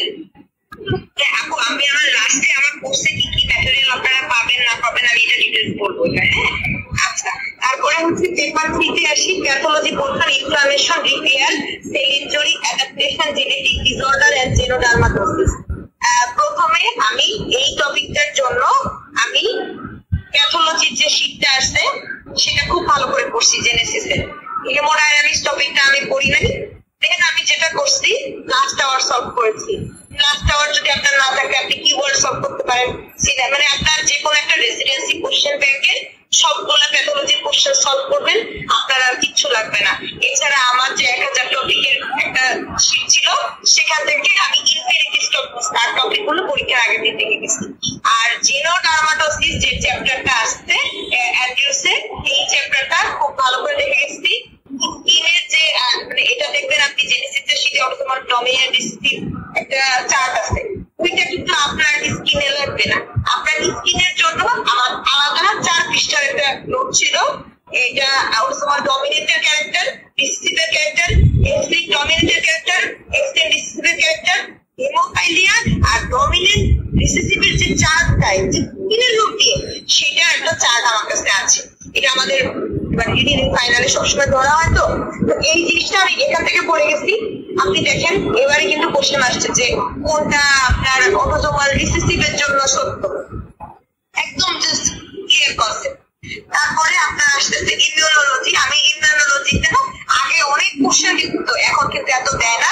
এখন আপনি দেখবেন ইন্টারলিউকিন রিলেটেড কোশ্চেন গুলো কমন, এবং ইন্টারলিউকিন আপনি অ্যান্টিওসে যখন করবেন আপনি কিরকম করবেন, আমাদের ভুলটা কোন জায়গায় হয় যে প্রোয়েটাসের জন্য কোনটা দেয় ইন্টারলিউকিন 4, 5, 17 আমরা এইভাবে পড়ে যাই। কিন্তু আপনি ভালো করে খেয়াল করে দেখবেন ওখানে লেখা আছে ইন্টারলিউকিন 4 এর মেজর রোল আছে এইটা এইটা এইটা। তা আমাদের না চোখে ওই মেজর রোল শব্দটা পড়ে না, আর সারাদের চোখে ওইটাই করে, সারা ওইটাই দেয়। সো ইন্টারলিউকিন গুলো করতে হবে ভালো করে। স্কিন অ্যানাটমির সাথে রিলেটেড ইন্টারলিউকিন গুলো আমি একসাথে লিখে ফেলছিলাম, এটা আমার একসাথে লেখা আছে। ওটা আপনার দেখবেন মানে আসে স্কিন রিলেটেড ডিসঅর্ডারে কোনটা কোন ইন্টারলিউকিন, কোনটা কোন টি হেল্পার 1 না 2 না 17 কোনটা। হ্যাঁ, দেন আমি লাস্টের দিকে এসে ইমিউনোলজি আমি লাস্ট আওয়ার সলভ করেছি আর জেনেসিসের শীট করেছি। আগে আমি একবার 2বার লেন্স করছিলাম। আচ্ছা, দেন হচ্ছে নিওপ্লাজম কার্সিনোজেনেসিস। এই টপিকটাও আমি জেনেসিসের শীট করেছি, লাস্ট আওয়ার সলভ করেছি। সিলেক্টিভ টপিক করেছি, সব টপিক করিনি। তারপরে common Parasite, bacterial, viral, fungal এবং এসটিডি এবং এইডস। এই টপিকটা আপনাকে অ্যান্ডিউস একদম ঝাড়া খাওয়া করতে হবে। এবং এসটিডি পোর্শনের জন্য এসটিডি পোর্শন আমার নিজের নোট ছিল, এসটিডি পোর্শন থেকে ভুল হওয়ার চান্স থাকে সবচেয়ে বেশি। সো নিজে বুঝতে হবে তখন ম্যাটেরিয়াল পাওয়া যাবে। নিজে নোট করছে কয়েকটা পরীক্ষা তো বুঝছে সিলেবাস থাকলে বাইরেও কোনটা কোনটা আসবে যাকে সেটাই বুঝছে রিসার্চে অনেক কিছু সলভ করা নিজেকে করা। করলে ভালো হয়। ভিডিআরএল, টিপিএস এই টপিক গুলো দেখবেন বারবার আসতেছে। তো এই টপিক গুলো আমি হচ্ছে জেনেসিসের শীট প্লাস আপনার জেনেসিসের যে বেসিক শীট প্লাস ডার্মাটোলজির বই সবগুলোকে এক করে মানে এই জিনিসটা অ্যাড্রেস থেকে ভালো করে পড়বে। দেন ফাঙ্গাল ইনফেকশন, এটা আমি just basic bacteriology, basic fungus, Parasite এখান থেকে সিলেক্টিভ টপিক পড়ে গেছি বেসিকের জন্য। আর এটা আমার যে কোশ্চেন আসছে 1200 টপিক একটা জায়গায় কোচিং করছিলাম, ওখানে 1200 টপিক সিলেক্টিভ কিছু টপিক ছিল, সেখান থেকে আমি মাইক্রোবায়োলজি কোশ্চেনটা করেছি। ওখানে সব ইম্পর্টেন্ট জিনিসগুলো লেখা আছে, যে দেখেন এবি রহমান ভাইয়ের 1200 টপিক, এখানে জাস্ট ইম্পর্টেন্ট জিনিসগুলাই মানে বোল্ড করে করে আলাদা করে দেওয়া। এই জিনিসগুলো আসলে রেসিডেন্সির সময় আমার পড়া ছিল, তো ওইগুলো আমার অনেক কাজে দিচ্ছে। আচ্ছা, দেন নেক্সট যে টপিকটা আলোচনা করব সেটা হচ্ছে সাইকোডার্মাটোলজি, এটা অ্যান্ড্রিউস থেকে পড়েছি, খুবই অল্প পড়া। ল্যাবরেটরি মেথড আমার একটা ছোট নিজে নোট করছিলাম, বায়োপসিটা করছিলাম, আর ওই যে নিউপ্লাজনের শীতে লাস্টের দিকে কিছু ছিল সেগুলো আমি পড়েছি। তো এবার আসি যে আমি কোন কোন জায়গাগুলোতে প্রবলেম ফেস করতাম। 1 নম্বর, আপনাকে অ্যান্ড্রিউস খুব ভালো দখলে নিতে হবে। আমি যেভাবে বলছি এর দিয়ে ট্রু ফলস ওইভাবে আইডেন্টিফাই করে করতে হবে। 2 নাম্বার কথা, আপনারা একটু দেখে থাকবেন যে আমি জেনেসিসে প্রত্যেকবার ভর্তি হয়েছি, কিন্তু আমি এই জন্মে যত জায়গায় কোচিং এ ভর্তি হয়েছি এটা আমার ব্যর্থতা। আমি কোনোদিন কোনো কোচিং এ একটা পরীক্ষাও দিতে পারিনি। আমি আসলে এগুলো আমার সময় সাপেক্ষ মেনটেন করে কোনোদিনও পসিবল হয় নাই। আমার বাচ্চা, সংসার সবকিছু মিলে এটা আসলে পসিবল হয় নাই। কিন্তু দেখেন একটু খেয়াল করে যে জুলাই 24-এর প্রশ্ন, তারপরে জুলাই 23-এর প্রশ্ন, জেনেসিসের কোনোবারের কোশ্চেন আমার বাদ নাই। যেবারে ভর্তি হই নাই বন্ধু বান্ধবের কাছ থেকে কালেক্ট করছি।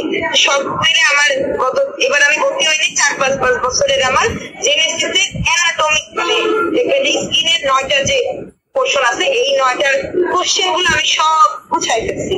এবং এবার পরীক্ষার আগে আমি জেনেসিসের কোশ্চেন মানে গত 4 বারের জেনেসিসের ওই 9টা টপিকের সব কোশ্চেন সলভ করছি, সব।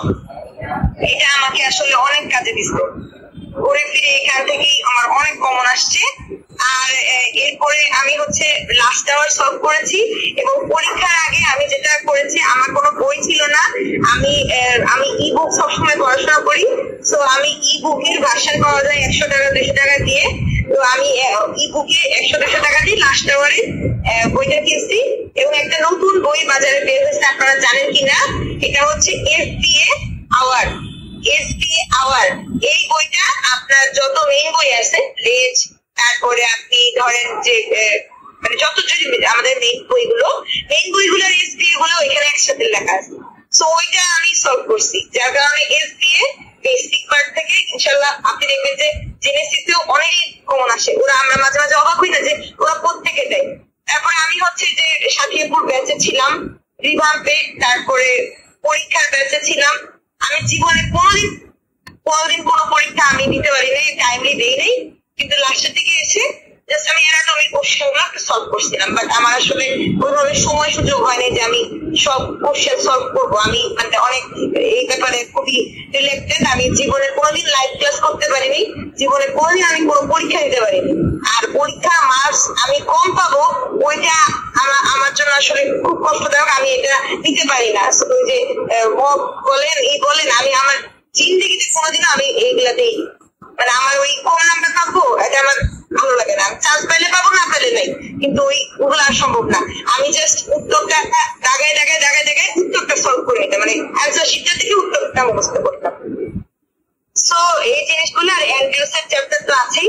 এবার কারো কোনো কোশ্চেন থাকলে বলেন। আমি একটু অনেকে রিকোয়েস্ট করছেন যেন আমি একটা ব্যাচ করি, কারণ আমি অলরেডি 2-3টা ব্যাচ ডিপ্লোমা রান করেছি। তো আমার একটা প্ল্যান আছে, যারা ইন্টারেস্টেড থাকেন তাদেরকে নিয়ে আমি একটা ক্লিনিক্যাল এবং বেসিকের একটা ব্যাচ রান করবো।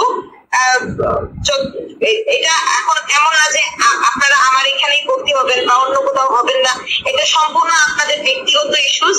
হ্যাঁ, এটা আসলে ইকোনমিক কোনো ক্রাইসিস থেকেও বলা না। তারপরে যদি আমি জিনিসটা ফ্রি অফার করি তাহলে মানে আপনার জন্য ভালো হবে না, আমারও সেই তাগিদাটা আসবে না। তো আমার দেখা যায় যে আমি 5-6 জন হোক, আমি একটা গ্রুপ করতে যাচ্ছি যারা খুব সিনসিয়ারলি করবেন। কারণ আমার আসলে যে কষ্টটা আমার 2 বছর ধরে হয়েছে, আমি চাই না যে মানুষ আসলে এই কষ্টে সাফার করুক। কারণ এই জিনিসগুলো আইডেন্টিফাই করতে আমার অনেক কষ্ট হয়েছে, অনেক টাইম লেগেছে। সো আপনাদের যদি কারো কোনো কোশ্চেন থাকে আপনারা করতে পারেন, তারপরে আমি আমার কোর্স মেথডটা শেয়ার করবো। হ্যাঁ, আপনি ওই যে বলেন ভিশনের কি তাহলে এন্ডোক্রাইন আর নার্ভাস সিস্টেম পার্ট আলাদা করে পাওয়া যায়, তাই তো? না আপু, আমি ভীষণ বইটাই কিনে নিয়েছিলাম। হ্যাঁ, ওখানে তাহলে আলাদা করে চ্যাপ্টার আছে, তাই তো? না, আলাদা করে না, ওটা একটা ফিজিওলজি বই। ওখানে ফিজিওলজির সব চ্যাপ্টারই আছে। আমি করছি খালি কয়েকটা। আমার তো এটা নার্ভাস ছাড়াও কোনো দরকার নেই। আর আপনি ব্যাচ খুলে ভালো হবে, কারণ আমরা তো এত কাজে ব্যস্ত হয়ে গেছি, প্লাস এখনো তাদের গুছায় পড়ার সময় নেই। আসলে আমি যেটা করি যে আমি আসলে এখানে যেটা আমার ডিগ্রি কোর্স শেষ হয়ে যাচ্ছে, তো আমি ডিগ্রি কোর্সের পরে আমি তো ফ্রি থাকবো, তো এই টাইমটা আসলে কাজে লাগানো যায়। কারণ কোচিং সম্পর্কে আমার অভিজ্ঞতা হচ্ছে, এক নাম্বার কোচিং এ মানে অফলাইনের চেয়ে অনলাইন 1000 গুণে বেটার। ওই টাইমটা আপনি বাচ্চা পরিবার সংসারকে সময় দিতে পারেন, আপনার বাচ্চাকে কোলে নিয়ে ক্লাস করতে পারেন, এটা অনেক বড় একটা শান্তি।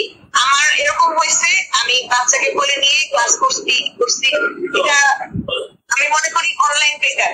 2 নাম্বার, একটা জিনিস কখনো স্যাক্রিফাইস করবেন না, সেটা হচ্ছে যে আপনার ফ্যামিলি কখনো বলবেন না যে পড়াশোনার জন্য ফ্যামিলিকে ছাড় দিয়ে দিব, এই দিব, বাচ্চাকে সময় দিব না, ইম্পসিবল। আমার প্রতি সপ্তাহে দুনিয়া উল্টায় গেল, পরীক্ষা থাকলেও যে থাকুক না কেন, আমি শুক্রবার দিন আমার নিজের টাইম, আমি বাচ্চাকে সময় দিয়েছি, পরিবারকে সময় দিয়েছি।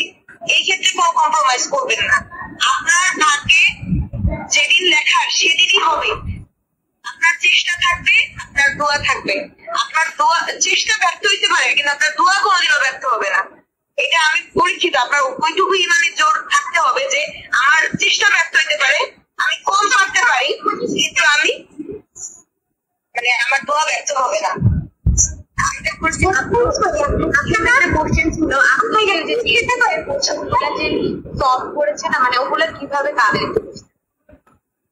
আপু অ্যাকচুয়ালি কি, আমি স্টুডেন্ট লাইফ থেকে আমি টিউশনই করতাম, তো আমার অনেক টাকা জমে গেছিল, এবং আজ পর্যন্ত 3-4 বার যে আপনারা দেখছেন আমি পার প্রমাণ দিচ্ছি, আমি জীবনে কোনোদিন একটা টাকাও আমি আমার বাবা মা বা পরিবার কাছ থেকে নিয়ে নেই।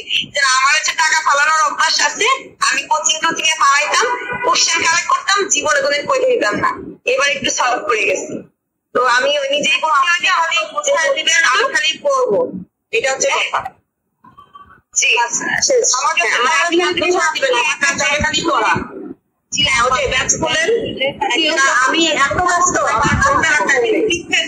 আপনাদেরকে রিভিশনের ব্যাপারে আমি যেটা বলবো যে করবেন একবার, রিভিশন দিবেন 2 বার, সবাই করবেন একবার, রিভিশন দিবেন 2 বার, এর চেয়ে বেশি দরকার নাই। পড়াটা যত ভালো হবে তত, অনেকে বলে যত রিভিশন, না, সেটা পড়ার টেকনিক আছে। সো আমি আপনাদেরকে একটা প্ল্যান করেছি, সেটা হচ্ছে যে আমার টোটাল কোর্সটা হবে 5 মাসের, আগস্ট থেকে স্টার্ট হবে, বা এই মাসের শেষ থেকে, তার মানে আগস্ট, সেপ্টেম্বর, অক্টোবর, নভেম্বর 4 মাস আমরা পড়বো। তার মানে 20 সপ্তাহ আমরা পড়বো। দেন ডিসেম্বর মাসটা প্রথম 15 দিন আমরা একবার রিভিশন দিব, দেন লাস্ট 15 দিনে আমরা একবার রিভিশন দিব, দেন পরীক্ষার আগে যে 5 দিন, সেই 5 দিনে আমরা আরেকবার রিভিশন দিব। সেই রিভিশনটাও কিভাবে দিব সেটা দেখেন, আমি আরো কিছু টুলস শেয়ার করতেছি আপনাদের সাথে। যে আমি অলওয়েজ আমার মোবাইলে একটা নোটপ্যাড মেনটেন করতাম, এই নোটে আমি রিভ্যাম্প, তারপরে আমার কোন দিন আমি সকালে উঠে কি পড়বো, বিকালে উঠে কি পড়বো, কোন চ্যাপ্টার পড়বো, কোনটা বাকি আছে, আমি এভরিথিং লিখে রাখতাম। এই জিনিসটা আমাকে ট্রিমিটাস কাজে দিচ্ছে, এই অ্যাপ গুলো আসলে অনেক কাজে। সেকেন্ডলি আমি আরেকটা কাজ করেছি, আমি আপনাদের সাথে শেয়ার করি, সেটা হচ্ছে এখানে দেখেন মোবাইলের ভয়েস রেকর্ডার অপশনে আমি যে অ্যানাটমির যে পোর্শনটা আছে, সবচেয়ে খারাপ পোর্শন, এখানে দেখেন anatomy, nail, subcutaneous pad, elastic fibre, 5 মিনিটে আমি পুরো ইলাস্টিক মানে কোশ্চেন গুলো পড়ে ফেলছি। তার মানে পড়ে মানে আমি অডিও রেকর্ড করে রাখছি। আমাদের কিন্তু সবসময় এনার্জি থাকে না যে আমি বইটা খুলে শব্দ করে করে চেয়ার টেবিলে বসে পড়বো। আপনি শুয়ে আছেন, আপনার সামনে ইলাস্টিক ফাইবারটা খোলা, আপনি 5 মিনিটের জন্য অডিওটা অন করবেন, আপনার ইলাস্টিক ফাইবারটা আপনার কানে বাজতে থাকবে, আপনি দেখবেন আপনার অনেক পড়া ইজি হয়ে গেছে। আমি দেখেন সবগুলো অ্যানাটমি এইভাবে অডিও রেকর্ড করে ফেলছি। আমি বসে আছি, গাড়িতে যাইতেছি, বাথরুমে আছি, এখানে আছি, বাচ্চা খাওয়াচ্ছি, গ্রাউন্ড সাবস্টেন্সটা 5 মিনিটের জন্য ছেড়ে দিলাম, 2 বার শুনলাম, আমার 5 মিনিট 10 মিনিটে গ্রাউন্ড সাবস্টেন্স পড়া শেষ। আর যদি বই নিয়ে বসি, তাহলে আমার মানে বাচ্চা ডাকছে, জামাই ডাকছে, অমুকে ডাকছে, মোবাইলে ফেসবুকে নোটিফিকেশন আসছে। তো এটা হচ্ছে বাস্তবতা যে এই লেভেলে সে আপনার কনসেন্ট্রেশন ধরে রাখাটা সবচেয়ে কঠিন। তো আমার কাছে মনে হচ্ছে এই চ্যালেঞ্জ গুলো আমি কিভাবে নিব, এই জিনিসগুলো আমি আপনাদের আস্তে আস্তে বলবো আশা করি। তো আমি অনেক বেশি মোটিভেশন পাচ্ছি, কারণ আমি হচ্ছে একদম প্র্যাকটিক্যাল কথা বলছি। কারণ আমি এত রেগুলার না যে আমি জীবনে কোনোদিনও ওই লাইভ ক্লাস করতে পারছি, আমি জীবনে কোনোদিনও এক্সাম দিতে পারছি, কিন্তু আমি আইডেন্টিফাই করতে পারছি যে কোনগুলো থেকে কোশ্চেন হয়, কিভাবে করলে হবে, কত দ্রুততম সময়ে কত অল্প সময়ে করা যাবে কিনা। ইভেন বিশ্বাস করবে কিনা আপনাদের এখানে অনেক আপু আছে, আমি পরীক্ষার 4 দিন আগে 7 দিন আগে আপনারা অনেকে আমাকে চিনেন যে আমার বাচ্চার ফ্র্যাকচার হয়েছে। তো এই মেন্টাল স্ট্রেস এর মধ্যে দিয়েও মানে আমি এবার কিন্তু টপকায় আসছি, এবং আমার 7 দিন পর ডিপ্লোমা পরীক্ষা, 2টা সিলেবাস টোটালি আলাদা। আলহামদুলিল্লাহ যখন আপনার একটা রেসিডুয়াল তৈরি হয়ে যাবে, আমি কোনোদিন আমার ভিতরে নেগেটিভ ডিপ্রেশনটাকে আসতে দিইনি। আমি অ্যান্টি ডিপ্রেসিভও খেয়েছি কিছুদিন যে না ভালো থাকি। আর একটা কথা বলি মেয়ে আপুদের জন্য, যে আপনারা বাসায় কোনো কিছুর বিনিময়ে যে মানে হাজবেন্ডের সাথে ঝগড়া করা, তারপরে বউয়ার সাথে, কাজের বউয়ের সাথে, এগুলো আসলে আমাকে অনেক সাফার করছে কিছু ক্ষেত্রে। যে ঠিক আছে লাস্ট 1 মাস আমার ঘর নোংরা থাকুক, আমার বাচ্চা 2টা না খাক, কিছু হবে না, কিচ্ছু হবে না, 2টা ব্যথা পাক, কিচ্ছু হবে না, উল্লায় যাক। তো লাস্ট 2 মাস আমি হ্যাপি থাকি। আমি হ্যাপি থাকি প্রতিদিন পড়তে পারিনি, কিন্তু আমি যেদিন পড়তে পারছি আমি মনোযোগ দিয়ে পড়ছি। আমাদের প্রতিদিন সম্ভব না। যেদিন আমার মন চাইছে যে আজকে রুটিন আমি 16টা চ্যাপ্টার পড়বো বা 10টা চ্যাপ্টার পড়বো, আমার মনে চাইছে সকালবেলা আমি পড়বো না, আমি সিনেমা দেখতে চলে গেছি। লাইফের নিজের স্বাধীনতা আগে। ফেল পাস জীবনে আসবে যাবে। আপনি যে পাস করছেন, আপনি এফসিপিএস করার আগে তো মরেও যেতে পারি। আমি যে কাউকে বাঁচবো তার তো কোনো গ্যারান্টি নেই। এটা তো জীবন না। জীবন হচ্ছে আপনার বাচ্চা, আপনার সংসার, আপনার হাজবেন্ড, আপনার বাবা মা, আপনার ফ্যামিলিকে কখনো বঞ্চিত করবেন না। তো সবকিছুই থাকবে, এর মধ্যে দিয়ে তোমার গ্রাজুয়েশনটা করে ফেলতে হবে। এবং আমি এবার পরীক্ষা দিচ্ছি, আমার বাবা মা দুজনেই ডক্টর, আমি কাউকে জানাই নেই, শুধু আমার হাজবেন্ড জানতো আমি পরীক্ষা দিচ্ছি। কারণ আমি আসলে কাউকে স্ট্রেস দিতে চাইনি, এবং আমাকে আমার বাবা মা পরিবার সবসময় এফসিপিএস এর টাকা সারতো যে তুমি ফেল করবো, তুমি এটা দিচ্ছ, আমরা এটা দিয়ে খুশি। আমি কখনো টাকা নেই নেই, এই টাকাটা কষ্ট করে জোগাড় করছি। কারণ আমি ফেল করবো, তুমি 2 দিন পরে আমার বলবা যে আমার টাকায় বারবার পরীক্ষা দাও আর ফেল করো না। আমি নিজের টাকা দিয়ে নিজেই টিউশনি করে নিজেই করে পরীক্ষা দিয়েছি। আমি তো কারো মুখাপেক্ষী হবো না। তো যাই হোক, আমি আসলে অনেক কথা বলে ফেললাম। সো আমি আমার কোর্স ম্যাটেরিয়ালটা কি একটু শেয়ার করবো আপনাদের সাথে? আচ্ছা, আমি হচ্ছে একটা ব্যাচ রাখতে চাচ্ছি, যেটা হচ্ছে এক্সাম ব্যাচ। কারণ অনেকের অনেক প্রিপারেশন আছে, বাট তাদের এক্সামের ইটা কম।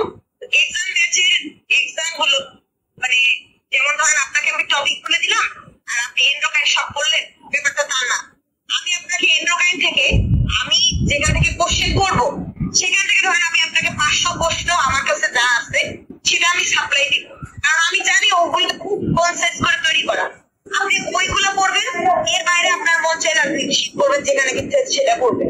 এটা হচ্ছে আপনার এক্সাম ব্যাচের ক্রাইটেরিয়া, যেটা আমার কাছে মনে হচ্ছে যে আমার কাছে ম্যাটেরিয়াল গুলো শেয়ার করা হবে।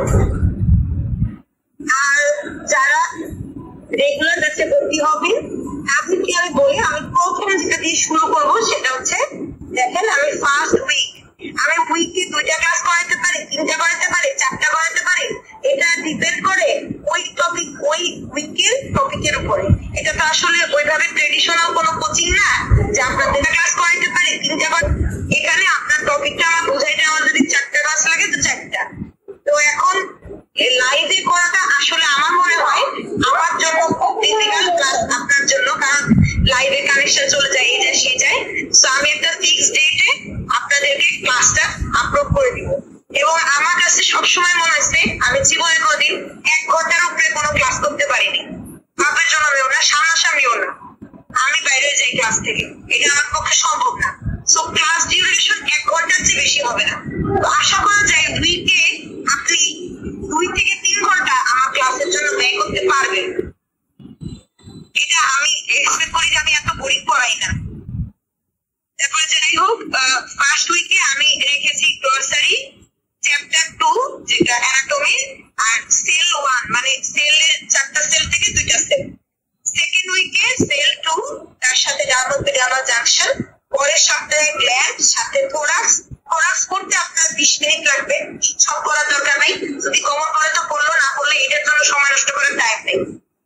দেন হেয়ার নেইল আর সাথে অ্যাবডোমেনের কিছু কনসেন্স টপিক, ওইটা ফোর্থ উইকে। আপনি দেখেন 6 সপ্তাহের মধ্যে আপনার অ্যানাটমি শেষ। এরপর আপনি তো অ্যানাটমিটা ভুলে যাবেন, এটা জীবনে সম্ভব না যে আপনি অ্যানাটমি মনে রাখবেন। তারপরে আপনি যেটা করবেন, আপনি উইকে একটা দিন ফিক্স রাখবেন যে আমি প্রতি সোমবার দুনিয়ার সবকিছু বাদ আমি অ্যানাটমি করবো। প্রতি সোমবার এই রুটিন আপনার চলবে আপ টু যতদিন না পর্যন্ত আপনি চান্স না পান। আপনি জানুয়ারি মাসের 3 তারিখে পরীক্ষা দিবেন, আপনি ফেল করবেন, আপনার মন খারাপ থাকবে 3 দিন, আপনি 6 তারিখে একটা মুভি দেখে ফ্রেশ হয়ে ব্যাপারটা কত, এটা আসলে আমার কাছে একদমই ভালো লাগে না। ফেসবুক লাইভে মানে মাঝে মধ্যে একটা দুটো লাইভে আসা যায় প্রবলেম গুলা নিয়ে, কিন্তু আসলে অনেক আমার কাছে মনে হয় অনেক ইন্টারাকশন হয়।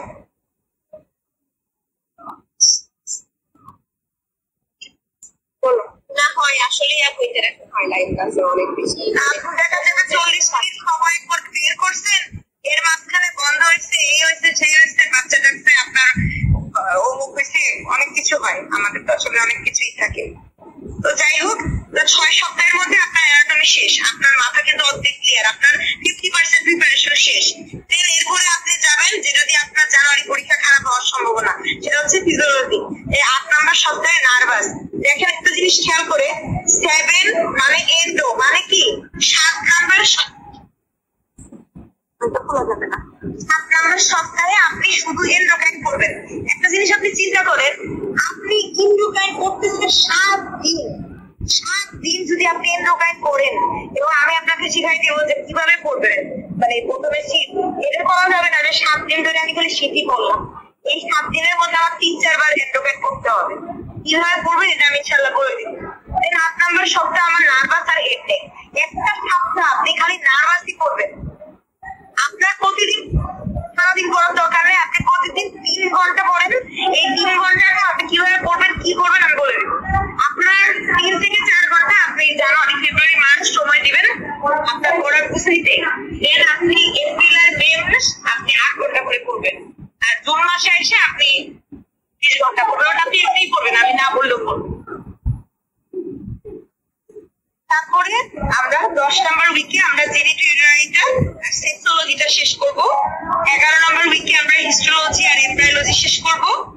13 আর 14 মানে 15 দিন করে আমরা 15 দিন ধরে শুধু কার্ডিওলজি পড়বো, ইমিউনোলজি পড়বো। তাহলে কি আমাদের আর কোনো শাক খাবে না? ইনশাআল্লাহ গোছানো হয়ে যাবে। সো এইভাবে করে দেখেন 15 নাম্বার সপ্তাহ, 16, 17 কেন এগুলো লাস্টের দিকে রাখলাম? কারণ এগুলো যদি আপনি না পড়েও যান তাও আপনি অ্যান্সার করতে পারবেন। আপনার তো আসলে অ্যানাটমিক ফিজিওলজি ওগুলো পড়া হয়ে গেছে। সো এরপরে দেখেন 17, 18, 19, 20 17 আর 18 নাম্বার সপ্তাহে আমরা একবার রিভিশন দিব, 19 আর 20 নাম্বার সপ্তাহে আমরা আরেকবার রিভিশন দিব।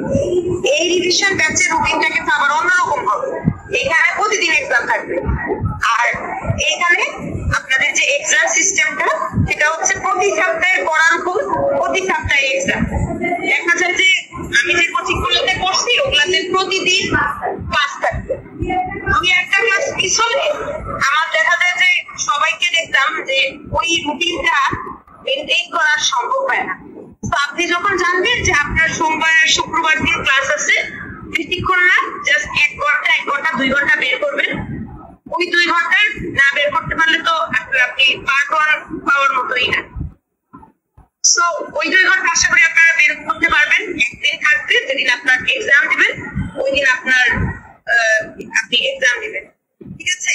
আর যারা ভর্তি হবেন তাদেরকে আমি হচ্ছে আমার যত ডকুমেন্টস আছে, আমি যতটুকু কালেক্ট করতে পারছি এখন পর্যন্ত, যত কোশ্চেন আছে সবকিছু আমি দেওয়ার চেষ্টা করবো। তো আমি আসলে কোর্স ফিটাও আমি আপনাদের জন্য মানে ট্রেডিশনাল যে কোর্স ফিটা ওরকম রাখি নাই, এই ধরেন মান্থলি 1000-1200 মতো হবে। এটা আপনি চাইলে যে কোনো সময় কুইট করতে পারেন, আপনি 2-3 ইনস্টলমেন্টে দিতে পারেন। এটা আসলে আমি আসলে কতগুলো বলতে আমার নিজেই লাগতেছে, কারণ এটা না নিলে আপনারাও সিরিয়াসনেস আসবে না, আমারও আর কি আপনাদেরকে পড়াইতে মানে ওইভাবে আমি কমফোর্ট ফিল করবো না। এটা নিজের কাছে ওই লাগে যে একটা দায়বদ্ধতা তো থাকা উচিত, তাই না? আমরা তো শত হইলো হিউম্যান বিং, ফ্রি জিনিসের বাঙালি কখনো দাম দেয় না। সো এইটুকু পর্যন্ত কারো যদি কোনো কোয়েশ্চেন থাকে আমাকে করতে পারেন।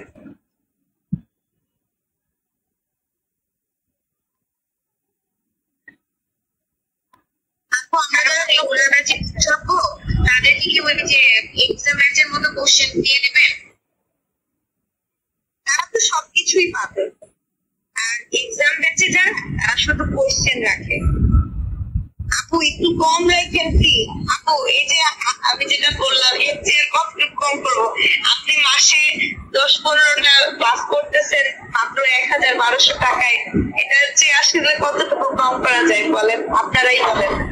আমরা তো ডাক্তার ভালো আমরা যেটা জব করি না, আমাদের উপরে লোডটা কম করবে।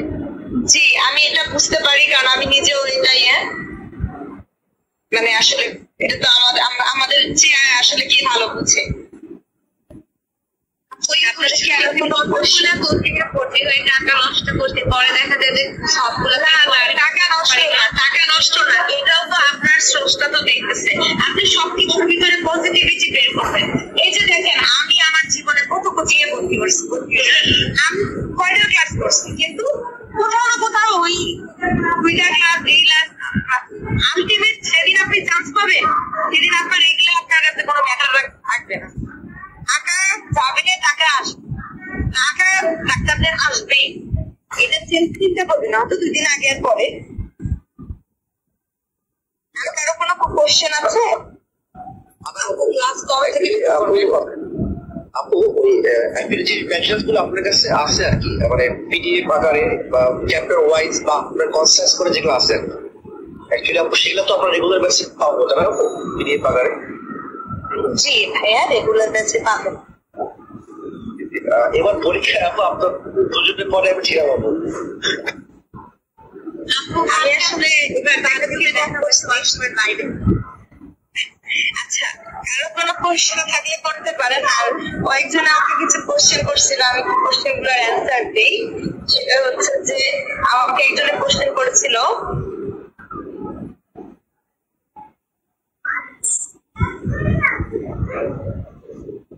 যে বেসিক কোশ্চেনের জন্য কোন শীট, ওটা তো আমি যেটা যেখান থেকে পড়ছি ওটা আমার গুলো আমি বলে দিব, ঠিক আছে?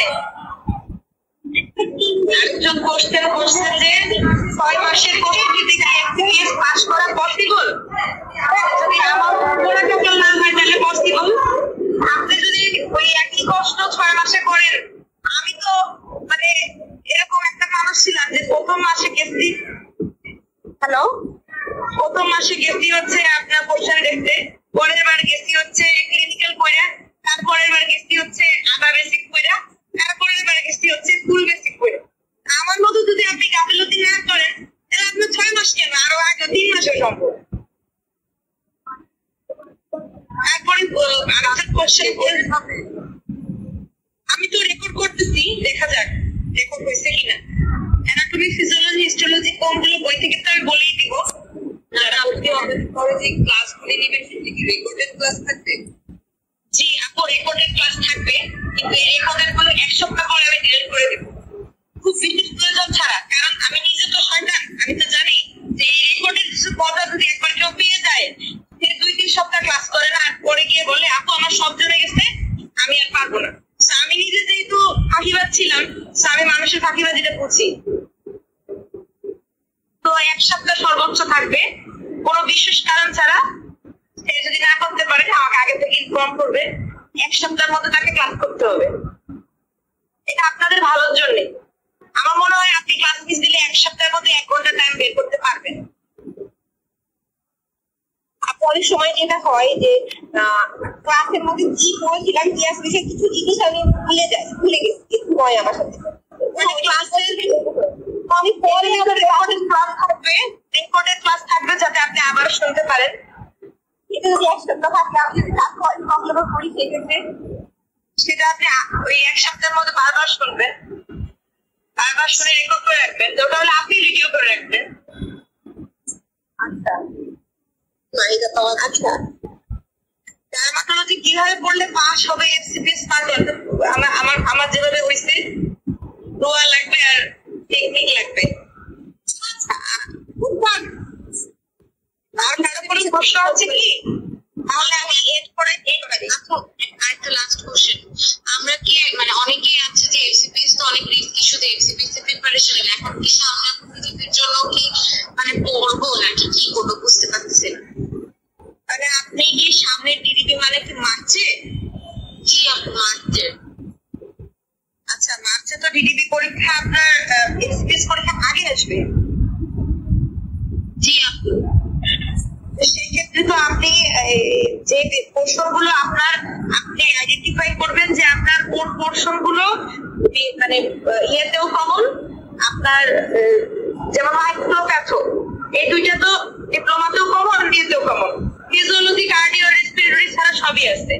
তারপরে থোরাক্স, অ্যানাটমি, হিস্টোলজি, এমব্রায়োলজি মোটামুটি 2/3 এফসিপিএস এ আছে।